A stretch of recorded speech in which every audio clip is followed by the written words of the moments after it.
మొదటి విడత గ్రామ పంచాయతీ ఎన్నికలు నిర్వహించనున్న పోలింగ్ కేంద్రాలలో విధులు నిర్వహించే సిబ్బందికి సంబంధించిన మూడవ విడత ర్యాండమైజేషన్ కార్యక్రమాన్ని పూర్తి చేశారు. మంగళవారం జిల్లా కలెక్టర్ ఛాంబర్లో గ్రామ పంచాయతీ ఎన్నికల జిల్లా సాధారణ పరిశీలకురాలు ఐఏఎస్ అధికారి కోర లక్ష్మి సమక్షంలో జిల్లా కలెక్టర్ ఇలా త్రిపాఠి ఆధ్వర్యంలో విజయవంతంగా నిర్వహించారు. నల్గొండ, చండూరు డివిజన్లలోని 14 మండలాలలో మొదటి విడత గ్రామ పంచాయతీ ఎన్నికలు నిర్వహిస్తున్న విషయం తెలిసిందే.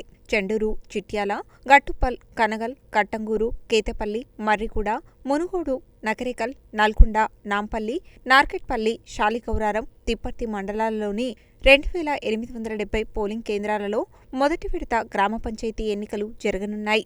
ఇందుకుగాను పీఓ, ఓపీఓలు, రెండవ ఓపీఓలు మొత్తం కలుపుకొని 7892 మందిని విధులు నిర్వహించే విధంగా ర్యాండమైజేషన్ కార్యక్రమాన్ని నిర్వహించారు. ఇందులో పీఓలు 3444, ఓపీఓలు 4448 మంది ఈ ర్యాండమైజేషన్లో ఆయా పోలింగ్ కేంద్రాలకు సిబ్బందిని కేటాయించారు. ఈ కార్యక్రమానికి స్థానిక సంస్థల ఇన్ఛార్జి అదనపు కలెక్టర్ నారాయణ అమిత్, రెవెన్యూ అదనపు కలెక్టర్ జె శ్రీనివాస్, జిల్లా పంచాయతీ అధికారి Venkaiah, ZP CEO Srinivasarao, Nalgonda RDO Y Ashok Reddy, collector కార్యాలయ ఏవో మోతిలాల్, ఈడీఎం దుర్గారావు, ఎన్ఐసి అధికారులు ప్రేమ్ తదితరులు హాజరయ్యారు.